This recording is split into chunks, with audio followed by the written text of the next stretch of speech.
अस्सलामुअलैकुम। Welcome to Zaika by Nahid. आज कोई एक रेसिपी नहीं बनने वाली है। आज बनेगा प्रॉपर लंच और हम आज रेस्टोरेंट का फ्लेवर घर में लाने वाले हैं।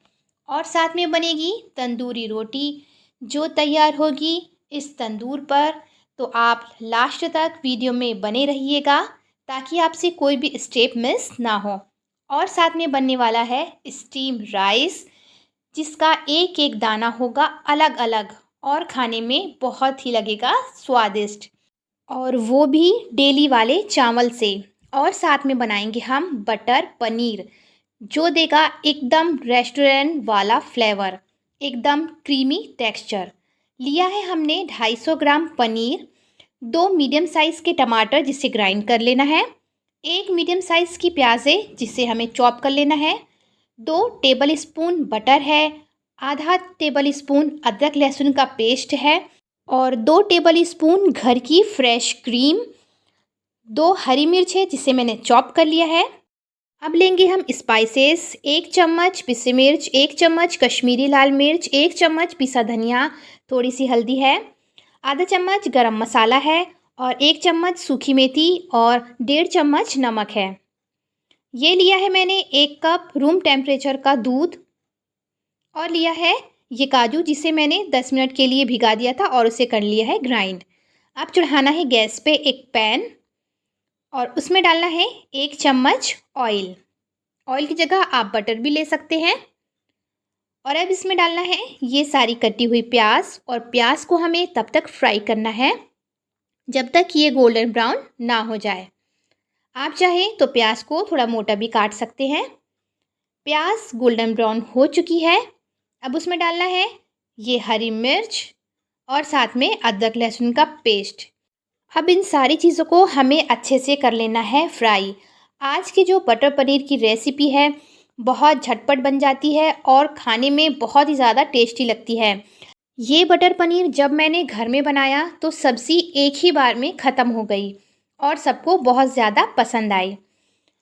अब इसमें हमें डालना है ये सारी टमाटर की ग्रेवी और इसे भी हमें 2 से 3 मिनट के लिए अच्छे से हमें मीडियम टू हाई फ्लेम पर फ्राई करना है।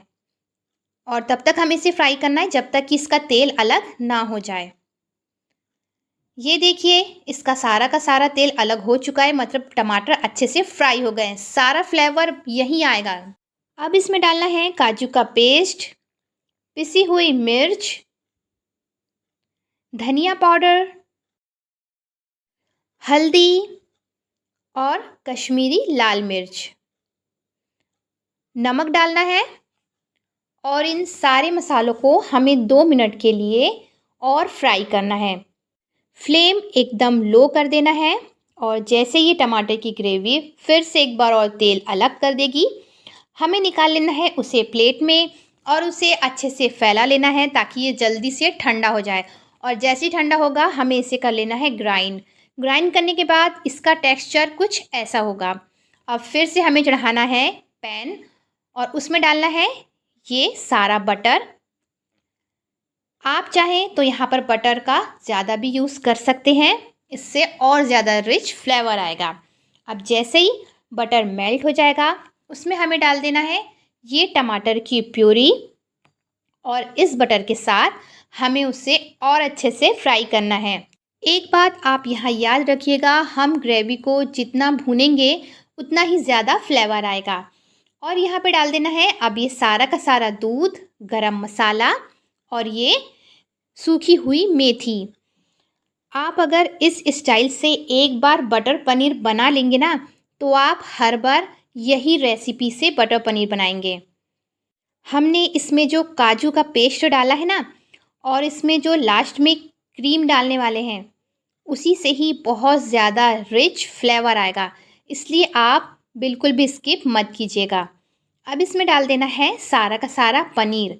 मैंने पनीर को फ्राई नहीं किया है क्योंकि मैं चाहती हूँ कि बटर पनीर की रेसिपी में पनीर एकदम सॉफ्ट हो और जो मुंह में जाने के बाद एकदम से ही घुल जाए।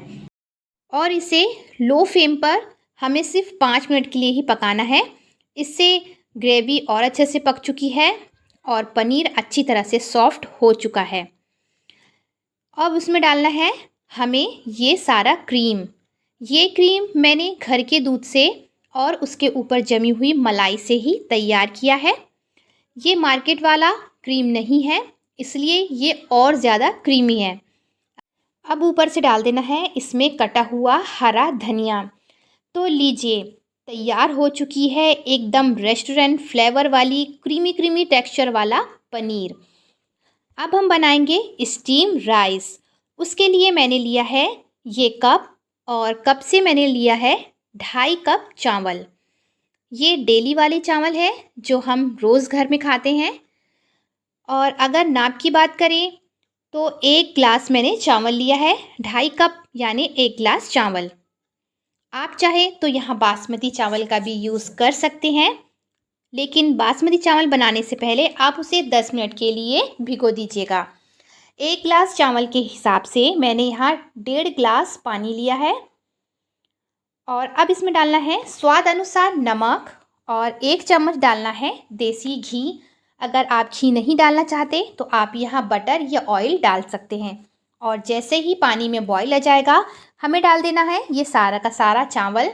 अब उसमें डालना है आधा चम्मच वाइट विनेगर, और जैसे ही पानी अच्छे से इसका सूख जाएगा, इसे हमें 2 से 3 मिनट के लिए एकदम लो फ्लेम पर रखना है ताकि ये पक जाए। आटा अच्छे से रेस्ट कर चुका है और एकदम नरम हो गया है और काफ़ी हद तक ये फूल चुका है। इसे हमें अच्छे से हाथों की हेल्प से अच्छे से गूँथ लेना है। अगर आप डो मैदे से बना रहे हैं तब भी आपको इसी तरह से आटा उसका तैयार करना है। अब बिछा लेना है एक कपड़ा और उस पर रखना है चौकी। उससे पहले हमें तंदूर को गर्म होने के लिए रख देना है। 2 मिनट के लिए हाई फ्लेम पर रखना है ताकि वो अच्छे से गर्म हो जाए। और उसमें रख देना है अंदर 1 कटोरी पानी। पानी हम इसलिए रख रहे हैं ताकि तंदूर की जो रोटी है वो एकदम कड़क ना बने, स्टीम के कारण बाहर से क्रंची हो और अंदर से नरम हो। 5 मिनट में ही बन के हो गए हैं ये तैयार, और सारे के सारे दाने हैं एकदम अलग अलग। आप देख सकते हैं, ऐसे ही चावल खाने में बहुत ज़्यादा मज़ेदार लगते हैं। चलिए अब बनाना स्टार्ट करते हैं तंदूरी रोटी। तंदूरी रोटी जो रहती है वो नॉर्मल रोटी जो हम डेली खाते हैं उससे काफ़ी मोटी रहती है, इसीलिए हमें बड़े साइज़ की लोई लेना है और उसे बेलन की हेल्प से बेल लेना है। अब आप ये कहेंगे कि तंदूर रोटी तो हाथ से बनती है। जी हाँ, हाथ से भी बनाई जाती है, लेकिन रेस्टोरेंट में यह बेलन से बेल के बनाई जाती है, क्योंकि जब ये बेलन से बेलती है तो चारों तरफ इक्वली बेलती है, और जिससे ये तंदूर में जाने के बाद एकदम फूल के निकलती है। अब हमें इस तरह हाथों से इसे प्रेस करना है ताकि इसमें तंदूर वाला टेक्सचर आ जाए, और इसे सिर्फ बीच बीच में ही हमें टैप करना है, साइड साइड से रहने देना है। ये लीजिए, तैयार हो चुकी है तंदूर की रोटी। अब हम इसे डाल देते हैं तंदूर पे, लेकिन उससे पहले हम पानी डाल के ये चेक करेंगे कि तंदूर प्रॉपरली गर्म हुआ है या नहीं। अगर ढक्कन पे इस तरह से बबल बन रहे हैं, मतलब तंदूर अच्छे से गर्म हो चुका है और पानी भी हल्का हल्का स्टीम देने लगा है। आप चाहें तो इसमें 2 रोटी एक बार सेक सकते हैं। ये लीजिए, मैंने सिर्फ 3 मिनट के लिए ही इसे ढककर रखा था एकदम लो फ्लेम पर, और ये एकदम फूल चुकी है। आप चाहें तो इसे इसी पे तंदूर के ऊपर ही हाई फ्लेम पर सेक सकते हैं, लेकिन उससे रोटी कड़ी हो सकती है, इसलिए हम एक साइड से उसे गैस पर ही अच्छी तरह से सेक लेंगे। ये लीजिए, तंदूरी रोटी बनके तैयार हो चुकी है। अब इसमें देना है एक फाइनल टच, और उसमें हम डालेंगे ये घी। ये देसी घी मैंने घर पर ही बना के तैयार किया है, और इसका मैंने लिंक डिस्क्रिप्शन में दे दिया है। देखिए, ये रोटी बाहर से जितनी करारी है अंदर से उतनी ही ज़्यादा नरम है। अब हम फ्लेवर वाली तंदूर की रोटी बनाएंगे। एक प्लेट पर अजवाइन को स्प्रेड कर देना है और ऊपर से डालना है कटा हुआ हरा धनिया। आप चाहें तो इसमें सफ़ेद तिल भी डाल सकते हैं। अब इस तरह हमें इसे वन साइड लगाना है, और अब हम इस तंदूर रोटी को हाथ से ही दबा दबा कर इसे हम बेलेंगे। ये तरीका है गांव का। इस तरह से गांव वाले हाथों से ही दबा दबा कर तंदूरी रोटी को रेडी करते हैं। लेकिन ये रोटी कहीं से पतली होती है तो कहीं से इसका टेक्सचर थोड़ा मोटा हो जाता है और यह प्रॉपरली तरीके से फूल नहीं पाती है। सिक तो जाती है पर फूल नहीं पाती है।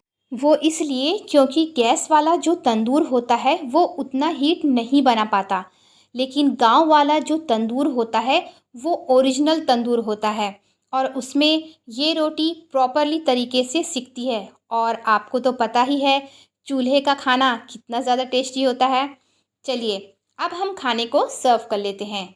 ये लीजिए, ये है एकदम रेस्टोरेंट स्टाइल, एकदम फ्लेवर वाली, एकदम बढ़िया टेक्सचर वाली बटर पनीर। अब इसमें हमें डाल देना है ऊपर से भर भर के एक और बार बटर। मैंने लिया है साथ में सैलेड, जिसे मैंने पहले ही कट करके रख लिया था, और ऊपर से डाला है मैंने चाट मसाला और सॉल्ट। ये लीजिए, ये रही गर्मा गर्म तंदूरी रोटी और साथ में है ये स्टीम राइस और साथ में जाएगा कुछ ना कुछ मीठा ज़रूर। हम इंडियंस हैं जो खाना खाने के बाद मीठा खाना बहुत ज़्यादा पसंद करते हैं। तो ये था आज का लंच और ये लंच एकदम हेल्दी है। आप घर में ज़रूर इसे बना के देखिएगा। मैंने जब इसे घर में बनाया तो सबने बहुत मज़े से इसे खाया। अगर आपको आज का ये वीडियो अच्छा लगा है तो वीडियो को लाइक कीजिए, अपने फ्रेंड्स और फैमिली को शेयर कीजिए और अगर आप चैनल पे नए हैं तो चैनल को सब्सक्राइब कीजिए। मिलते हैं नेक्स्ट वीडियो में।